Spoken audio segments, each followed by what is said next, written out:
इस कार्यक्रम के पुण्यार्चक हैं श्रीमती शांति देवी पाटने, पत्नी श्री स्वर्गीय निर्मल कुमार जी पाटने, सुपुत्र सुरेश कुमार पाटने, विजय कुमार पाटने, अमित कुमार पाटने, इम्फाल मणिपुर।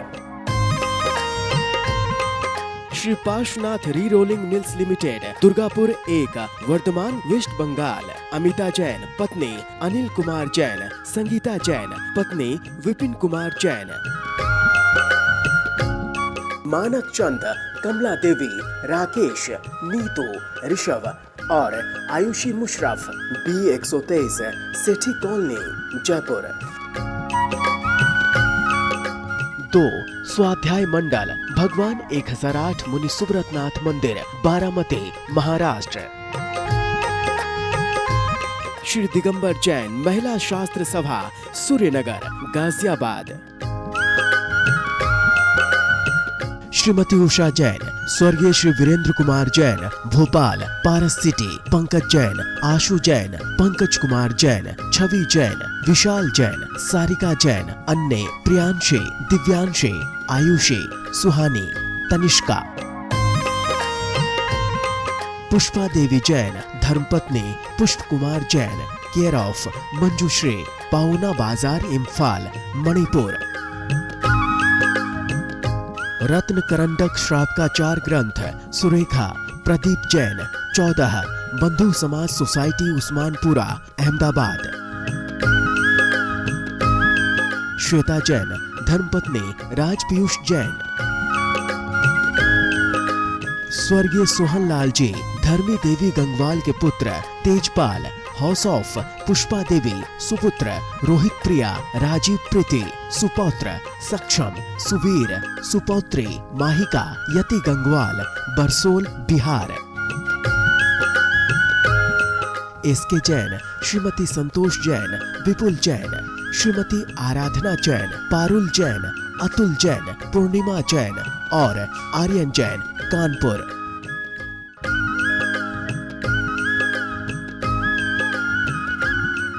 जय जिनेन्द्र। नमः श्री वर्धमानाय निर्धूत कलिलात्मने, सालोकानां त्रिलोकानां यद्विद्यादर्पणायते। पंच परमेष्ठी भगवान की जय। पिछली पाठशाला में अनर्थ दंड क्या होता है और उसको छोड़ने का नाम अनर्थ दंड व्रत है, ये बताया था। क्या बताया था? जिन कार्यों से अपना कोई प्रयोजन तो ना सधे और मन वचन काय का दुष्प्रयोग होने से पाप बंद हो जाए, वे कार्य कहलाते हैं अनर्थ दंड, और उनको छोड़ना अनर्थ दंड व्रत है। ऐसी फालतू की क्रियाएं कितने प्रकार की होती हैं? आचार्य कहते हैं 5 प्रकार की होती हैं। कौन कौन सी? आइए आगे के श्लोक में देखते हैं। पापोपदेश हिंसा, पापोपदेश हिंसा, दानापध्यान दुश्रुति पंच, दानापध्यान दुष्कृति पंच, प्राहुः प्रमादचर्या, प्राहुः प्रमादचर्या, मनर्थ दंडान दंडधराः, मनर्थदंडान दंडधराः। बोलिए।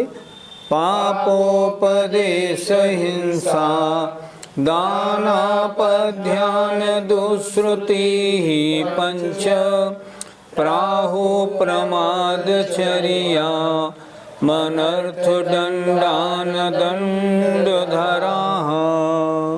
अनर्थ दंड कितने प्रकार के हैं? उनको छोड़ना अनर्थ दंड व्रत है। देखें, पहला पापोपदेश, दूसरा हिंसादान, तीसरा अपध्यान, चौथा दुश्रुति और पांचवा प्रमादचर्या। इन 5 अनर्थ दंड को अदंड धराः गणधराधिक देव, इनके त्याग को अनर्थ दंड व्रत कहते हैं। फिर देखें आप कौन कौन से भेद हैं। पापोपदेश, हिंसादान, अपध्यान, दुष्श्रुति और प्रमादचर्या। ये 5 क्या है? ये अनर्थ दंड हैं। किसने इनको कहा? गणधर देवों ने बताया कि ये 5 प्रकार की क्रिया ऐसी हैं जिनसे अपना कोई स्वार्थ, कोई मतलब कुछ भी सिद्ध नहीं होता और पाप बंद हो जाता है। पंडित जी, इन 5 अनर्थ दंडों को संक्षेप में समझा दीजिए। आचार्य महाराज ने इन 5 अनर्थ दंडों को समझाने के लिए 5 श्लोक आगे लिखे हैं, लेकिन फिर भी संक्षेप में इनको समझा जा सकता है। हमेशा किसी चीज़ को समझना हो तो उसकी जो परिभाषा में जो उसका नाम लिखा है ना, उस नाम का अर्थ लगा लेना चाहिए। पहला उन्होंने क्या लिखा? पापोपदेश, संधि विच्छेद किया, पाप क्रियाओं का उपदेश देना। जिन कार्यों में पाप होता हो उन्हें करने के लिए कहना, इसका नाम पापोपदेश। दूसरा हिंसादान, हिंसा जिन वस्तुओं से होती है उन वस्तुओं को किसी को देना, हिंसा दान। तीसरा नाम है अपध्यान, अप माने खोटा, खोटा ध्यान करना। किसी का अच्छा हो जाए, बुरा हो जाए, वो मर जाए, वो हार जाए, वो जीत जाए, इस तरह का चिंतन करना अपध्यान। चौथा दुष्श्रुति, श्रुति कहते हैं शास्त्र या सुनना, और दु कहते हैं खोटा, जैसे गति और दुर्गति ऐसे, अर्थात खोटे शास्त्रों को पढ़ना, खोटी बातों को सुनना, इसका नाम दुष्श्रुति। और पांचवा है प्रमादचर्या, अर्थात असावधानी पूर्वक आना जाना, चलना फिरना, चर्या करना, प्रमाद पूर्वक चर्या करना।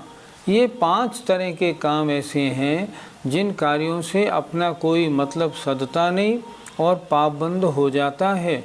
इसलिए इनको आचार्यों ने कहा अनर्थ दंड, और इसके 5 भेद बताए। पंडित जी, क्या सारी गलत क्रियाएं इन 5 में आ जाती हैं? हाँ, सारी जितनी भी ऐसी क्रियाएं हैं जिनसे अपना मतलब नहीं सधता और पाप बंद होता है, व्यर्थ की क्रियाएं हैं, इन 5 में सब आ जाती हैं। जैसे उदाहरण, जुआ खेलना। अब जुआ खेलना हम किस में लें? तो जुआ खेलना लेंगे प्रमादचर्या, प्रमादपूर्ण चर्या करना। शिकार खेलना हम किस में लें? प्रमादचर्या, प्रमाद रूप क्रिया करना। व्यर्थ में जीव हिंसा करना, क्या लेना देना अपना। कोई भी क्रिया हो इनमें आ जाएगी। मान लो मंदिर में घर गृहस्थी की चर्या करना, प्रमादचर्या में आ जाएगा। मान लो किसी ने प्रश्न पूछा और आपसे उसका उत्तर नहीं आता, फिर भी आपने कुछ भी गलत सलत उत्तर दे दिया, पापोपदेश, पाप के उपदेश में आ जाएगा। इस तरह सुबह सुबह आप अखबार पढ़ते हैं घंटों घंटों, ये क्या माना जाएगा? दुष्श्रुति, खोटी चीज़ें पढ़ना। जितने भी गलत कार्य हैं इन 5 में सब गर्भित हो जाते हैं। 5 प्रकार के अनर्थ दंड बताए। अब उनमें एक एक अनर्थ दंड के बारे में एक एक श्लोक आचार्य लिख रहे हैं। सबसे पहले पापोपदेश नाम का अनर्थ दंड क्या है उसका श्लोक देखें। श्लोक नंबर 76। तेरेय क्लेश वणिज्या हिंसारंभ प्रलंभनादीनां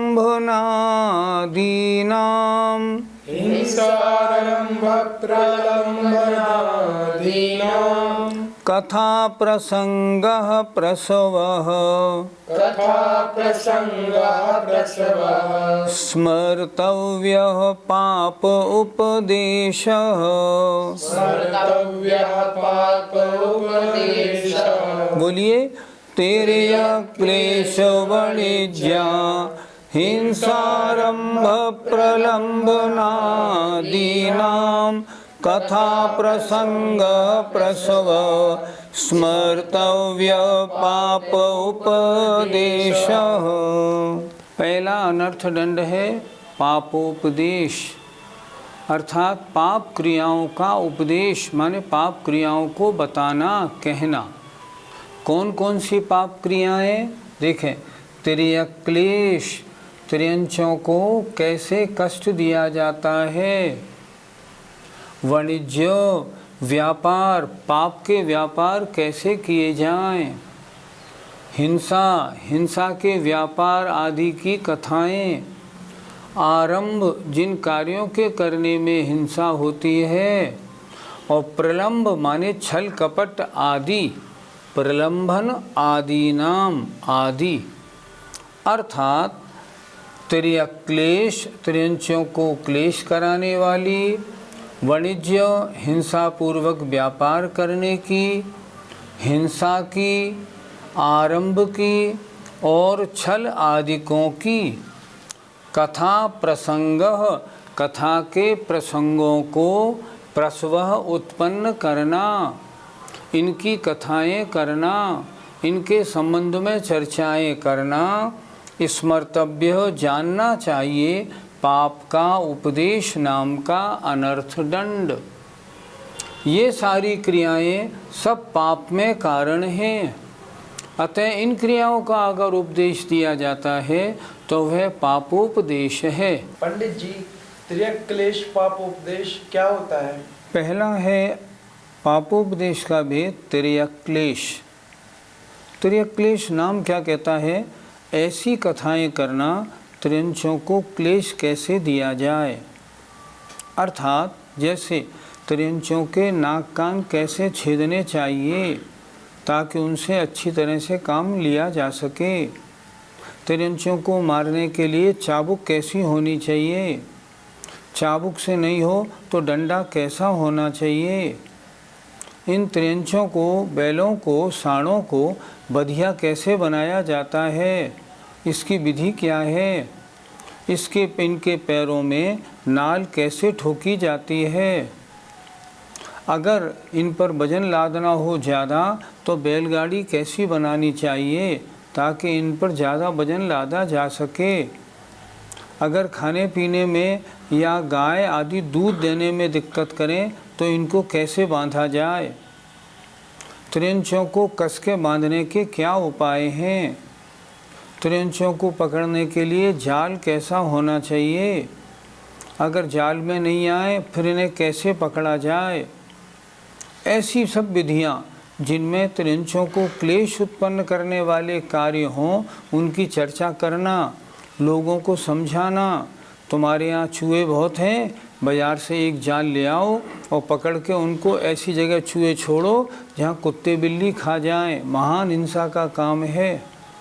इन सब क्रियाओं को हमारा लेना देना नहीं, हम इन्हें औरों को क्यों बताएं।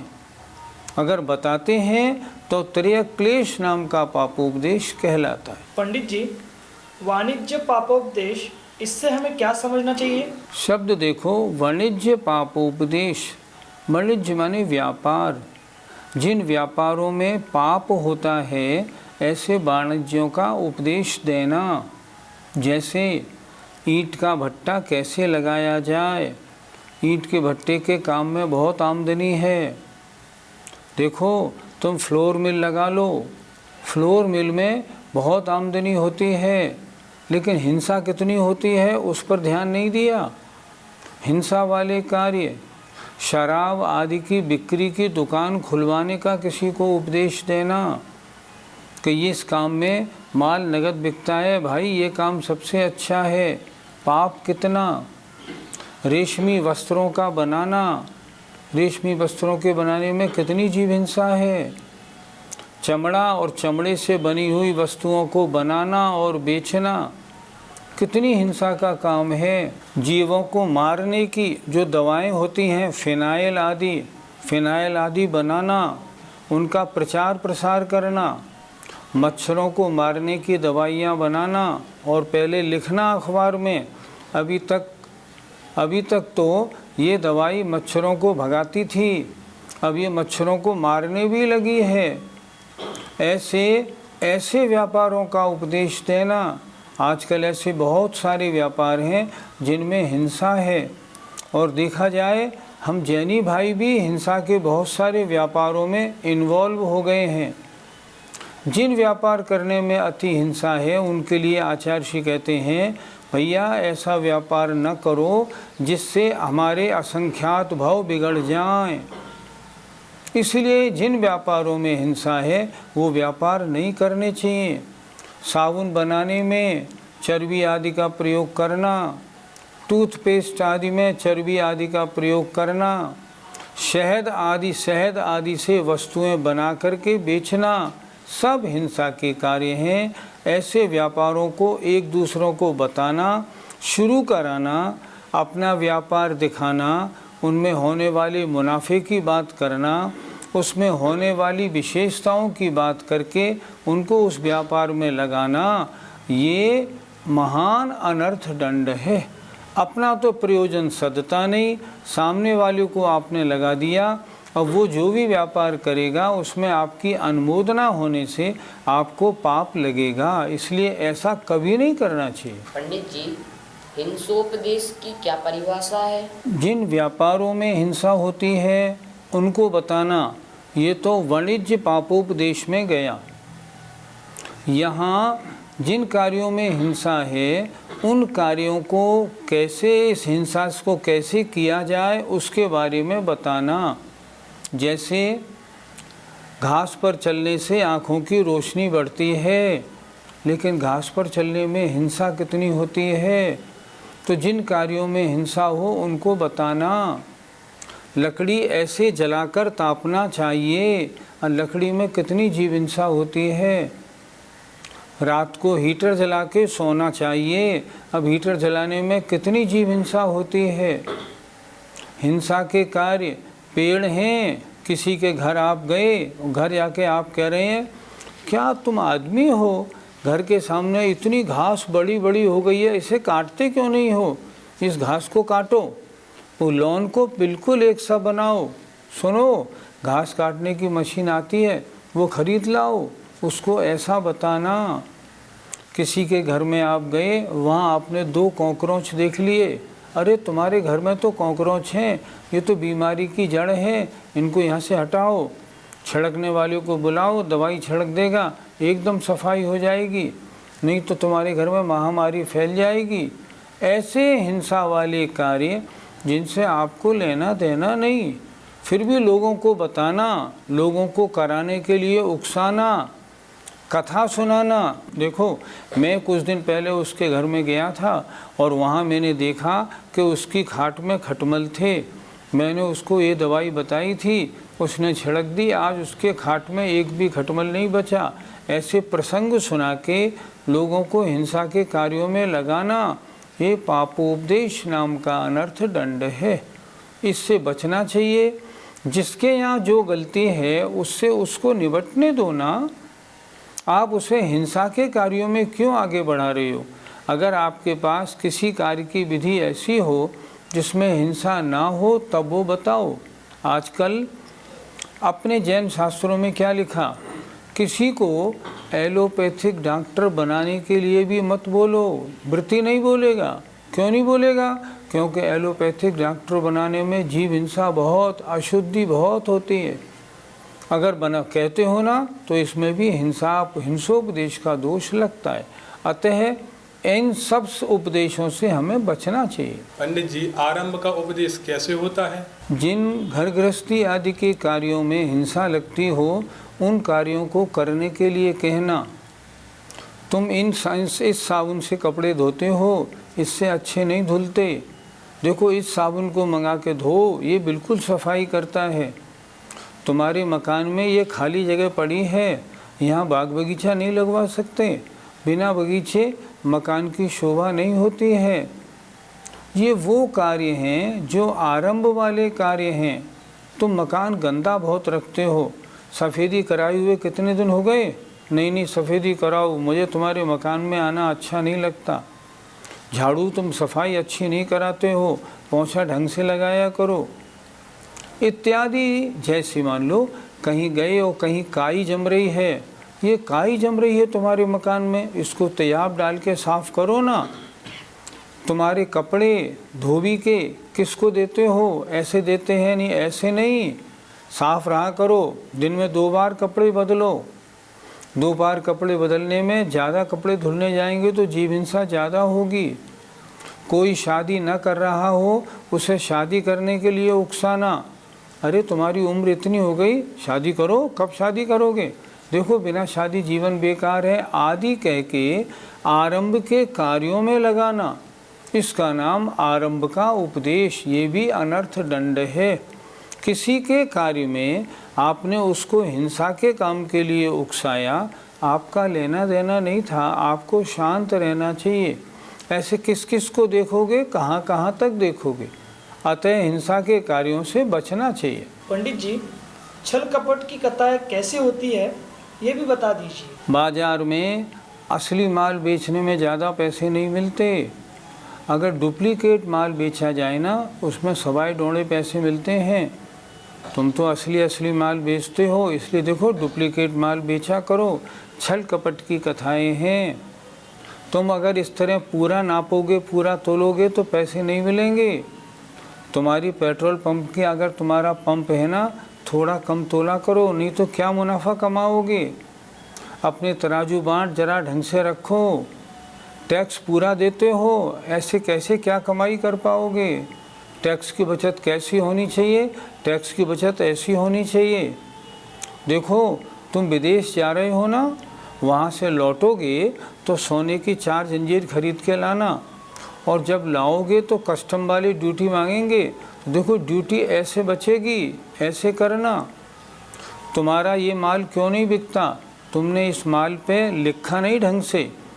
इस माल के ऊपर लिखो ये ऊनी माल है तो माल सूती, लगता तो ऊनी जैसा है। देखो उसने ऐसा काम शुरू किया, उसका व्यापार कितना बढ़ गया। आजकल ज़माना ईमानदारी का नहीं, थोड़ी बहुत घोल मेल तो चलती है। ऐसा कह के लोगों को गलत कार्य, मायाचारी, छल कपट के लिए उकसाना। तुम इसमें क्या मिलावट करते हो? कुछ भी नहीं। देखो फला चीज़ मिलाओ, किसी को मालूम भी नहीं पड़ेगी। आजकल देखो डुप्लीकेट वालों ने लाखों करोड़ों कमा लिए, और तुम्हारी कमाई इसीलिए तो नहीं हो रही है, तुम गलत काम नहीं करते।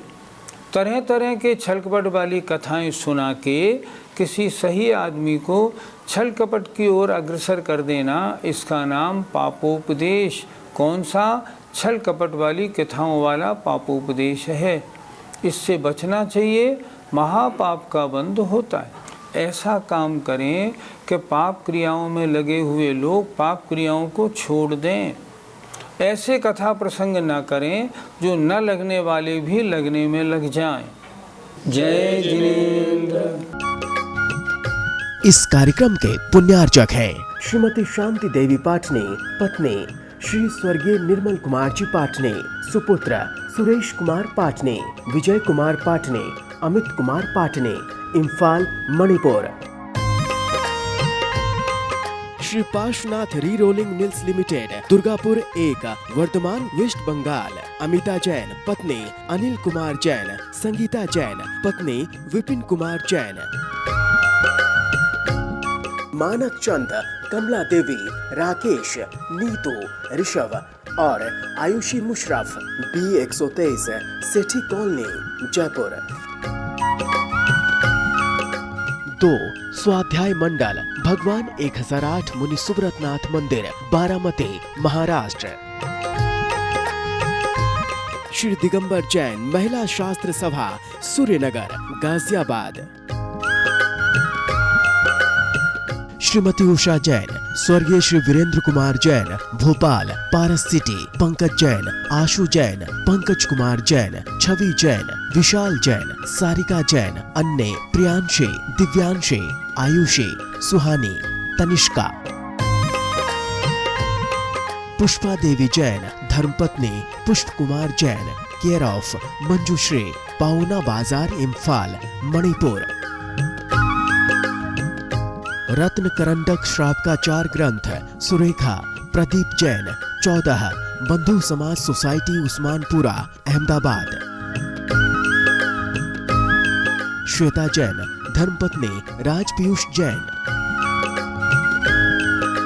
स्वर्गीय सोहन लाल जी, धर्मी देवी गंगवाल के पुत्र, तेजपाल, हाउस ऑफ पुष्पा देवी, सुपुत्र रोहित प्रिया, राजीव प्रीति, सुपौत्र सक्षम, सुवीर, सुपौत्री माहिका, यति गंगवाल, बरसोल, बिहार। एसके जैन, श्रीमती संतोष जैन, विपुल जैन, श्रीमती आराधना जैन, पारुल जैन, अतुल जैन, पूर्णिमा जैन और आर्यन जैन, कानपुर।